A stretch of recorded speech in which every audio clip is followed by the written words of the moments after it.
आदाब, सत श्री अकाल, जय हिंद मेरे प्यारे बच्चों। तो चलिए आज हम स्टार्ट करते हैं क्लास 10th का चैप्टर नंबर 1, चैप्टर नंबर 2।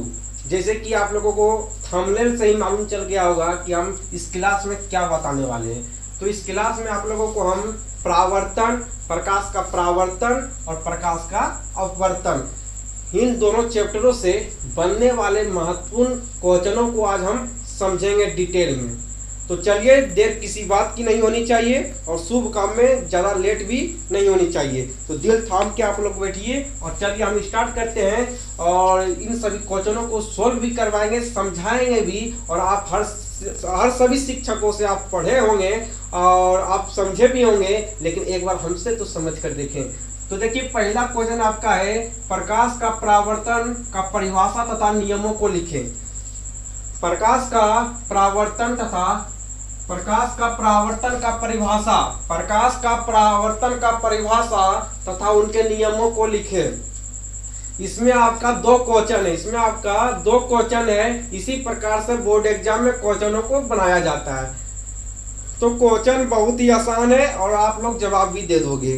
तो मुख्य रूप से मैं आप लोगों को बता देना चाहता हूं कि ये इन सभी क्वेश्चनों को 2014 से लेकर 2023 तक का क्वेश्चन, 2022 तक का इसमें आपका क्वेश्चन है। इन सभी क्वेश्चनों को आपके बीबीडी से, आपके गेस्ट पेपर से, आपके क्वेश्चन बैंक से लिया गया है। सभी क्वेश्चनों को हम लाए हैं। और देखिए, ये आपके चैप्टर नंबर 1 का क्वेश्चन है। आप अगर चैप्टर पढ़े होंगे तो आपको मालूम होगा कि ये क्वेश्चन कहाँ का है। तो पहला क्वेश्चन आपका चैप्टर नंबर 1 का है। तो पहला क्वेश्चन आपका क्या कहा जा रहा है कि प्रकाश का परावर्तन का परिभाषा तथा नियमों को लिखें। तो आपको मालूम होगा कि प्रकाश का परावर्तन किसे कहते हैं। हर एक क्वेश्चनों को हम सोल्व करवाएंगे, समझाएंगे भी। तो प्रकाश का परावर्तन किसे कहेंगे? जब प्रकाश की किरणें किसी सतह पे पड़ती है तो उसी सतह से जब क्या होती है तो वह लौट जाती है, उसी को हम क्या कहते हैं? तो प्रकाश का परावर्तन कहते हैं। आप पढ़े भी होंगे, आपको मालूम भी होगा, ठीक है। तो प्रकाश का परावर्तन किसे कहेंगे? तो जब प्रकाश की किरणें किसी सतह पे पड़ती है तो उस सतह पर से वो क्या करती है? तो वो गुजर जाती है, तो उसी दिशा में वो लौट जाती है। तो इन सभी घटनाओं को क्या कहते हैं? तो प्रकाश का परावर्तन कहते हैं। तो बहुत ही आसान है और आपको समझ भी आया होगा। और उसके बाद कहा जा रहा है कि आपको तो परिभाषा हम बता चुके हैं। उसके बाद आपसे कहा जा रहा है कि नियमों को लिखें। तो आप नियम कैसे लिखिएगा? तो लिखिएगा कि प्रकाश के परावर्तन के निम्नलिखित दो नियम है। तो प्रकाश के परावर्तन के दो नियम होते हैं। एक होता है आपतित किरण, परावर्तित किरण तथा आपतन बिंदु पर डाला गया विलंब तथा तीनों एक ही समतल में होता है। उसी को क्या कहते हैं? उसी को प्रकाश का परावर्तन का पहला नियम कहते हैं। उसके बाद दूसरा नियम आपका क्या होता है? आपतन कोण परावर्तन कोण के बराबर होता है। चलिए, दूसरा क्वेश्चन आपका क्या है? तो दूसरा क्वेश्चन आपका है वास्तविक प्रतिबिंब तथा आभासीय प्रतिबिंब में क्या अंतर है? तो वास्तविक प्रतिबिंब और आभासीय प्रतिबिंब में आपको अंतर बताना है। तो अंतर आपको मालूम है या नहीं मालूम है, आप बताओ मुझे। तो चलिए, तो क्या बोलिएगा? पहला नंबर तो वास्तविक प्रतिबिंब और आभासीय प्रतिबिंब में आपको अंतर मालूम होना चाहिए। तो देखिए, पहला नंबर तो वास्तविक प्रतिबिंब में क्या होता है? तो इसमें सदैव फिगर जो होता है वो उल्टा बनता है। वास्तविक प्रतिबिंब में फिगर जो होता है वह उल्टा बनता है। और इसमें क्या होता है? आभासीय प्रतिबिंब में क्या होता है? फिगर सीधा बनता है। याद क्या रखिएगा आप। मेरे दोस्त, आपको कितना बार मैं समझाऊं कि लिखने का काम तो आप बचपन से करते आ रहे हो। कभी तो आप अपने से समझो यार, कभी तो समझो। अभी नहीं समझोगे कब समझोगे? अब आप बच्चे नहीं हो, ठीक है। समझिए, वास्तविक प्रतिबिंब क्या होता है? तो पहला नंबर तो कॉलम आपको बनाना है। इस प्रकार से आपको कॉलम बनाइएगा। एक तरफ लिखिएगा वास्तविक प्रतिबिंब, एक तरफ लिखिएगा वास्तविक प्रतिबिंब और एक तरफ लिखिएगा आभासीय प्रतिबिंब। एक तरफ लिखिएगा आवासीय प्रतिबिंब, एक तरफ वास्तविक प्रतिबिंब और एक तरफ आपको लिखना है आवासीय प्रतिबिंब। और उस प्रकार यहाँ पे लिखिएगा और इस पर इधर बनाइएगा। उसी इस प्रकार से आपको जो है बनाना है और लिखना है। दो अंतर यदि आप बोर्ड एग्जाम में लिख देते हो तो आपको जो है नंबर लाने से कोई भी नहीं रोक सकता है। आपको वो नंबर बोर्ड एग्जामिनर जरूर देगा। ठीक है, तो पहला क्या लिखना है, तो लिखना है वास्तविक प्रतिबिंब जो होता है, वास्तविक प्रतिबिंब जो होता है इसका प्रतिबिंब जो होता है उल्टा बनता है, और आभासीय प्रतिबिंब का जो फिगर बनता है वह सीधा बनता है। वो क्या बनता है, तो वह सीधा बनता है। और वास्तविक प्रतिबिंब में क्या होता है, तो वास्तविक प्रतिबिंब दर्पण के आगे बनता है। वास्तविक प्रतिबिंब जो होता है वो दर्पण के आगे बनता है, याद रखिएगा। तो वास्तविक प्रतिबिंब जो होता है दर्पण के जो है वो आगे बनता है। लेकिन आभासीय प्रतिबिंब में क्या होता है, तो आभासीय प्रतिबिंब में क्या होता है, तो ये फिगर जो होता है वह पीछे बनता है, फिगर जो होता है वह पीछे बनता है। इसमें दर्पण के आगे बनता है, वास्तविक प्रतिबिंब में फिगर जो होता है वो दर्पण के आगे बनता है। और इसमें क्या आभासीय प्रतिबिंब में क्या होता है, तो दर्पण के पीछे बनता है। ठीक है, उसके बाद आपका जो कहना क्या है, वास्तविक प्रतिबिंब को पर्दे पर लिया जा सकता है। क्योंकि वास्तविक प्रतिबिंब को क्या होता है, वास्तविक प्रतिबिंब जो होता है इसको पर्दे पर प्राप्त किया जा सकता है। वास्तविक प्रतिबिंब को पर्दे पर प्राप्त किया जा सकता है, लेकिन आभासीय प्रतिबिंब जो होता है इसे पर्दे पर प्राप्त नहीं किया जा सकता है। तो फिर से सुनिए, वास्तविक प्रतिबिंब और आभासीय प्रतिबिंब में अंतर क्या होता है। तो पहला आप लिखिएगा कि वास्तविक प्रतिबिंब जो होता है, वास्तविक प्रतिबिंब का फिगर जो होता है सदैव क्या बनता है, तो उल्टा बनता है। और आभासीय प्रतिबिंब का फिगर जो होता है वह सीधा बनता है। वास्तविक प्रतिबिंब को पर्दे पर प्राप्त किया जा सकता है, लेकिन आभासीय प्रतिबिंब को पर्दे पर प्राप्त नहीं किया जा सकता है। वास्तविक प्रतिबिंब का जो अथी बनता है, ये क्या बनता है, तो वास्तविक प्रतिबिंब का जो अथी बनता है दर्पण, वास्तविक प्रतिबिंब दर्पण के वास्तविक प्रतिबिंब जो होता है, वास्तविक प्रतिबिंब जो होता है वो दर्पण के आगे बनता है। और आभासीय प्रतिबिंब जो होता है वो दर्पण के पीछे बनता है। चलिए, उसके बाद आपका दूसरा है आवर्धन का परिभाषा लिखे। तो आवर्धन का परिभाषा आपको मालूम होगा, यदि नहीं मालूम है तो मालूम रखिए। ठीक है, तो आवर्धन का परिभाषा क्या होता है, तो आवर्धन का परिभाषा होता है प्रतिबिंब की ऊंचाई, प्रतिबिंब की ऊंचाई और वस्तु की ऊंचाई के अनुपात को ही क्या कहते हैं, तो आवर्धन का परिभाषा कहते हैं। आवर्धन का परिभाषा कहते हैं प्रतिबिंब की ऊंचाई। आवर्धन का परिभाषा किसे कहेंगे, तो प्रतिबिंब की ऊंचाई और वस्तु की ऊंचाई के अनुपात को ही क्या कहते हैं, तो आवर्धन कहते हैं। इसका जो क्या होता है, प्रतिबिंब की ऊंचाई बटे वस्तु की ऊंचाई, m बराबर क्या होता है, क्योंकि आवर्धन बराबर क्या होता है, प्रतिबिंब की ऊंचाई बटे वस्तु की ऊंचाई। तो प्रतिबिंब की ऊंचाई और वस्तु की ऊंचाई के अनुपात को क्या कहते हैं, आवर्धन कहते हैं। दूसरा आपका क्या है, प्रकाश का अपवर्तन का परिभाषा लिखे। प्रकाश का अपवर्तन का परिभाषा तथा दो उदाहरण लिखे।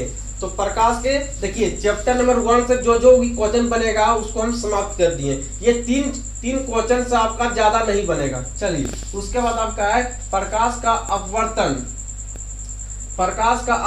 का परिभाषा तथा दो उदाहरण सहित समझे। प्रकाश का अपवर्तन का परिभाषा तथा दो उदाहरण सहित समझाएं।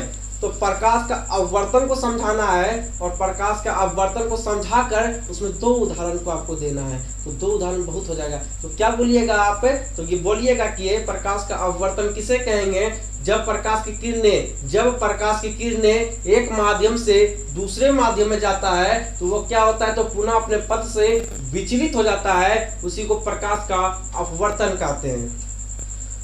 आपको समझ आया होगा, अगर नहीं आया फिर समझिए। जब प्रकाश की किरणें एक माध्यम से दूसरे माध्यम में जाता है तो जो अपने पुनः पथ से वह विचलित हो जाता है, उसी घटना को क्या कहते हैं, तो प्रकाश का अपवर्तन, प्रकाश का क्या कहते हैं, तो प्रकाश का अपवर्तन कहते हैं। तो प्रकाश का अपवर्तन का उदाहरण क्या होगा, तो पानी में उठा हुआ सिक्का, जैसे कि आपके बुक में भी बहुत सारा उदाहरण दिया होगा, देख लीजिएगा। नहीं तो ये देख जानिए कि सूर्य की अब ये भी बोल सकते हैं धूप का नाचता हुआ प्रतीत होना, धूप का नाचता हुआ प्रतीत होना, है ना। पानी में डाला हुआ पेंसिल को जो है टेढ़ा मुड़ा हुआ प्रतीत होना, इस प्रकार आप बोल सकते हैं। और बहुत सारा उदाहरण भी आपके पास है, सिक्के का उठा हुआ प्रतीत होना। आपके बुक में भी बहुत सारा उदाहरण है, और जो उदाहरण भी आप देख लीजिएगा, नहीं देखिएगा, चलिए हम उदाहरण आपको बहुत सारा उदाहरण भी है, उदाहरण भी बता देते हैं। पानी में सिक्के का उठा हुआ प्रतीत होना, प्रकाश की किरणें का एक माध्यम से दूसरे माध्यम में जाना। चलिए हम इतना बता भी दिए, है ना। ज्यादा किताबों का सहारा मत लीजिए, सहारा मेरा लीजिए, जो आपको बता रहे हैं उतना आप याद रखिए, ठीक है। चलिए उसके बाद आपका क्या कहा जा रहा है, उसके बाद 5वां क्वेश्चन आपका कहा जा रहा है कि पार्श्विक विस्थापन से आप क्या समझते हैं। पार्श्विक विस्थापन से आप क्या समझते हैं, यह 5वां नंबर आपका क्वेश्चन है। तो कांच के आयताकार सिल्ली से याद रखिएगा कि क्वेश्चन आपका क्या कहा जा रहा है, क्वेश्चन कहा जा रहा है कि पार्श्विक विस्थापन से आप क्या समझते हैं। तो कांच की आयताकार सिल्ली से प्रकाश के अपवर्तन में आपतित किरण और निर्गत किरण के बीच की लंबवत दूरी को पार्श्विक विस्थापन कहते हैं। कहने का मतलब यह है, कांच की आयताकार सिल्ली से प्रकाश का अपवर्तन तथा निर्गत प्रकाश का अपवर्तन, ठीक है, कांच के आयताकार सिल्ली से प्रकाश के अपवर्तन में आपतित किरण तथा निर्गत किरण के बीच डाला गया लंब को हम क्या कहते हैं, तो पार्श्विक विस्थापन कहते हैं। फिर सुनिए, फिर से याद रखिए इसको, कांच की आयताकार सिल्ली से प्रकाश के अपवर्तन में आपतित किरण और निर्गत किरण के बीच की लंबवत दूरी को पार्श्विक विस्थापन कहते हैं। कहने का मतलब यह है कि कांच की कोई आयताकार सिल्ली है, कांच की कोई आयताकार क्या है, तो यहाँ पे आपको समझाते हैं। मान लीजिए कि ये कांच की आयताकार सिल्ली है, है, तो कांच की आयताकार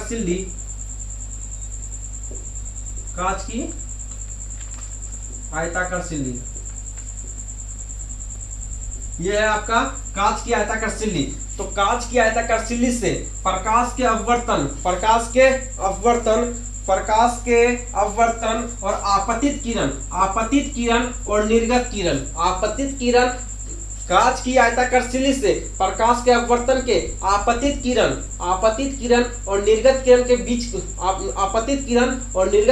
बीच के लंबवत दूरी को क्या कहते हैं, तो पार्श्विक विस्थापन कहते हैं। चलिए आपको ये भी हम बताते हैं।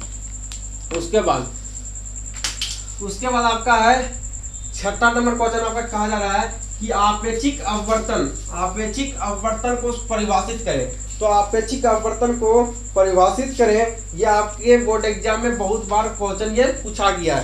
तो इस क्वेश्चन को आपको जो है बोर्ड एग्जाम में पूछा गया है, तो इन सभी क्वेश्चनों को आपको याद रखना बहुत ही जरूरी है। क्वेश्चन क्या है, तो आपेक्षिक अपवर्तन को परिभाषित करें। तो आपेक्षिक अपवर्तन क्या कहेंगे, तो दो माध्यमों के निरपेक्ष अपवर्तनांक के अनुपात को आपेक्षिक अपवर्तनांक कहते हैं। कहने का मतलब यह है, दो माध्यमों के निरपेक्ष अपवर्तनांक, दो माध्यम के निरपेक्ष अपवर्तनांक के अनुपात को क्या कहते हैं, तो क्या कहेंगे, तो आपेक्षिक अपवर्तनांक कहेंगे। दो माध्यम के निरपेक्ष अपवर्तनांक को क्या कहेंगे, दो माध्यम के निरपेक्ष अपवर्तनांक के अनुपात को क्या कहेंगे, तो आपेक्षिक अपवर्तनांक कहेंगे। उसके बाद 7वां नंबर क्वेश्चन आपका है कि अपवर्तन के नियमों को लिखें। तो अपवर्तन के नियम क्या होता है, सुनिएगा, ध्यान से सुनिएगा, इसलिए आपको सुनने के लिए कहा जा रहा है। चलिए आपका वीडियो बहुत ही बेहतरीन तरह से चल रहा है। चलिए अपवर्तन के नियमों को लिखें। देखिए आपको ये क्वेश्चन हम आपको देखने के लिए इसलिए कह रहे हैं, इसको समझिए, ये क्वेश्चन बहुत ही ज्यादा इम्पोर्टेंट है। तो पहला क्या है कि अपवर्तन के नियमों को लिखें। तो अपवर्तन किसे कहते हैं वो तो हम आपको बता चुके हैं, और अपवर्तन के नियम क्या है ये आपको समझना है। तो समझना क्या है, पहला आपका क्या होगा कि अपवर्तन का पहला नियम क्या होगा, तो सुनिएगा। आपतित किरण, आपतित किरण आपतन बिंदु, आपतित किरण, आपतित किरण आपतन बिंदु पर अभिलंब और अपवर्तित किरण तीनों एक ही समतल में होते हैं। आपतित किरण, आपतित किरण, अपवर्तित किरण, सुनिएगा। आपतित किरण, आपतित किरण आपतन बिंदु पर अभिलंब और अपवर्तित किरण तीनों एक ही समतल में होते हैं। कहने का मतलब यह है कि आपतित किरण आपतन बिंदु, आपतित किरण आपतन बिंदु पर डाला गया अभिलंब तीनों एक ही समतल में होता है, उसी को क्या कहेंगे, तो प्रकाश के अपवर्तन का पहला नियम कहेंगे। पहला नियम क्या होता है, तो आपतित किरण आपतन बिंदु पर अभिलंब और अपवर्तित किरण, अपवर्तित किरण के अनुपात को ही क्या कहते हैं, तो इनके अनुपात को ही क्या, सॉरी, आपतित किरण आपतन बिंदु पर अभिलंब और अपवर्तित किरण तीनों एक ही समतल में होता है, उसी को क्या कहेंगे, तो उसी को प्रकाश के अपवर्तन का पहला नियम कहेंगे। और दूसरा नियम क्या होता है, तो प्रकाश के किसी विशेष रंग के लिए, दूसरा नियम सुनिए, दूसरा नियम आप गौर से सुनिएगा, क्योंकि दूसरा नियम से आपका क्वेश्चन बनता है। सुनिएगा, ये पहला नियम आपका कोई खास नहीं है, इसलिए आप इसको ध्यान में ज्यादा मत रखिए, लेकिन आज यदि आपसे पूछेगा तो ध्यान में आपको रखना पड़ेगा। दूसरा नियम आप गौर से सुनिएगा कि प्रकाश के किसी विशेष रंग के लिए, प्रकाश के किसी विशेष रंग के लिए आपतन कोण की जया और अपवर्तन कोण की जया का अनुपात नियतांक होता है, उसी को क्या कहते हैं, उसी को स्नेल का नियम भी कहते हैं। और स्नेल का नियम भी कहते हैं और प्रकाश के अपवर्तन का दूसरा नियम भी कहते हैं। चलिए, आपको समझ आ गया हो। उसके बाद कहा जा रहा है कि प्रिज्म किसे कहते हैं, तो ये भी क्वेश्चन आपके बोर्ड एग्जाम में पूछा गया है। तो प्रिज्म पहले क्या पूछा गया कि प्रिज्म किसे कहते हैं, किसी कोण पर झुके, किसी कोण पर झुके, किसी कोण पर झुके दो समतल पृष्ठ के बीच घिरे पारदर्शी माध्यम को ही क्या कहते हैं, तो प्रिज्म कहते हैं। प्रिज्म किसे कहेंगे, तो किसी कोण पर झुके, किसी कोण पर झुके दो समतल पृष्ठ के बीच घिरे, किसी कोण पर झुके, किसी समतल पृष्ठ के बीच घिरे, है ना, किसी कोण पर झुके, किसी कोण पर झुके, किसी कोण पर झुके किन्हीं दो समतल पृष्ठों के बीच घिरे पारदर्शी माध्यम को प्रिज्म कहते हैं, पारदर्शी माध्यम को प्रिज्म कहते हैं। सुनिएगा फिर से, किसी कोण पर झुके दो समतल पृष्ठ के बीच घिरे पारदर्शी माध्यम को ही प्रिज्म कहते हैं। चलिए, प्रिज्म कैसा होता है, तो प्रिज्म उसी को कहेंगे जिससे 7 रंग क्या होते हैं, प्रवाहित होती है। 7 रंग क्या होती है, तो 7 रंग उससे प्रवाहित होती है, उसी को प्रिज्म कहते हैं। बहुत मेरे छोटे भाई छोटी बहन को जो है इस बात की जानकारी नहीं होगी, तो जानकारी कर लीजिए कि प्रिज्म जो है इस प्रकार से प्रिज्म होता है। और इसी से क्या होता है, इसी से क्या होता है, तो प्रकाश के इसी से जो होता है इसी से जो होता है वह 7 रंग जो है विविक्त हो जाता है। 7 रंग क्या होता है, 7 रंग जो होता है जो है अलग अलग 7 रंग जो होता है वह निकल जाता है। किससे, तो प्रिज्म से ही। किससे निकलता है, तो प्रिज्म से ही, प्रिज्म से। प्रिज्म से क्या होता है, वह 7 रंग से विविक्त हो जाता है। उसके बाद नंबर क्वेश्चन आपका है, उत्तल लेंस को अभिसारी लेंस क्यों कहा जाता है। उत्तल लेंस को अभिसारी लेंस क्यों कहा जाता है, ये भी क्वेश्चन आपके बोर्ड एग्जाम में बहुत बार पूछा गया है कि उत्तल लेंस को अभिसारी लेंस क्यों कहा जाता है। तो सुनिएगा, इसका भी जवाब बहुत ही खूबसूरत जवाब इसका भी है। और याद रखिएगा कि उत्तल लेंस को अभिसारी लेंस क्यों कहा जाता है। तो उत्तल लेंस को अभिसारी लेंस क्यों कहा जाता है, तो सुनिए, उत्तल लेंस के द्वारा आपतित समांतर किरणें अपवर्तन के फलस्वरूप एक बिंदु पर मिलती है। यानी उत्तल लेंस प्रकाश के समांतर किरणों को अभिसरित करता है, अतः उत्तल लेंस को इसी गुण के कारण अभिसारी लेंस कहते हैं। कहने का मतलब है उत्तल लेंस को अभिसारी लेंस क्यों कहते हैं, तो उत्तल लेंस को अभिसारी लेंस इसलिए कहा जाता है क्योंकि प्रकाश की किरणों को क्या करता है, तो उत्तल लेंस जो होता है अपने और क्या करता है, एब्जॉर्ब करता है। इसलिए इसको क्या कहा जाता है, इसलिए इसे क्या कहा जाता है, तो अभिसारी लेंस इसे कहा जाता है। उत्तल लेंस को इसलिए क्या कहा जाता है, तो उत्तल लेंस को अभिसारी लेंस कहा जाता है। चलिए, उसके बाद अपवर्तनांक को परिभाषित करें। तो अपवर्तनांक को परिभाषित करें, ये बहुत ही छोटा सा क्वेश्चन है, आपको मालूम होगा। चलिए, हर एक क्वेश्चनों को कुछ न कुछ क्वेश्चन को छोड़ना पड़ेगा। उसके बाद 11 नंबर क्वेश्चन आपका क्या है कि उत्तल दर्पण तथा अवतल दर्पण में अंतर लिखें। उत्तल दर्पण और अवतल दर्पण में क्या कहा जा रहा है कि उत्तल दर्पण और अवतल दर्पण में अंतर बताएं।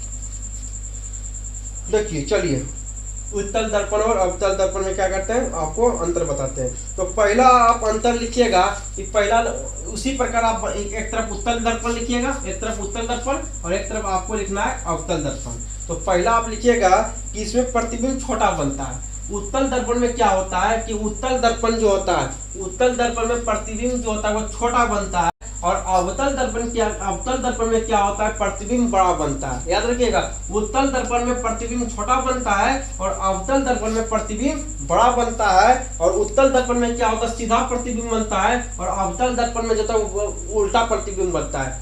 उत्तल दर्पण में सीधा प्रतिबिंब बनता है और अवतल दर्पण में उल्टा प्रतिबिंब बनता है। ठीक है, उत्तल दर्पण में सीधा बनेगा और अवतल दर्पण में उल्टा बनेगा।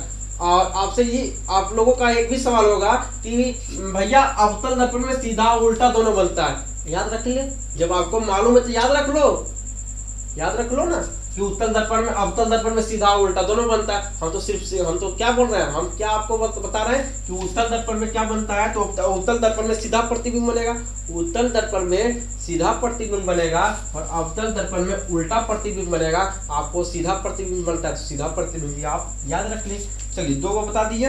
तीसरा आप लिखेगा कि इसमें अभिसारी प्रतिबिंब बनता है। इसमें क्या होता है, अभिसारी प्रतिबिंब बनता है, इसमें अभिसारी प्रतिबिंब बनता है। अभी तो बताया ना आपको कि उत्तल दर्पण में क्या होता है, तो अभिसारी प्रतिबिंब बनता है, अभिसारी प्रतिबिंब बनता है। और अवतल में क्या होता है, तो अवतल में जो है वास्तविक और अभिसारी दोनों प्रकार के बनते हैं। अवतल दर्पण में अभिसारी, अवतल दर्पण में वास्तविक, सुनिएगा, अवतल दर्पण में वास्तविक और आभासीय दोनों प्रकार के प्रतिबिंब बनते हैं। अवतल दर्पण में आभासीय और वास्तविक दोनों प्रकार के प्रतिबिंब बनते हैं। और उत्तल दर्पण में क्या होता है, सिर्फ अभिसारी प्रतिबिंब बनता है। उत्तल दर्पण में सिर्फ अभिसारी प्रतिबिंब बनता है, लेकिन अवतल दर्पण में क्या होता है, अभिसारी और वास्तविक दोनों प्रकार के प्रतिबिंब बनते हैं। चलिए, इतना आप अंतर लिख दीजिएगा, आपको नंबर दे देगा। ठीक है, उसके बाद उत्तल दर्पण तथा अवतल दर्पण का उपयोग को लिखिए। तो आप लिख लीजिएगा, उसका उपयोग लिख लीजिएगा।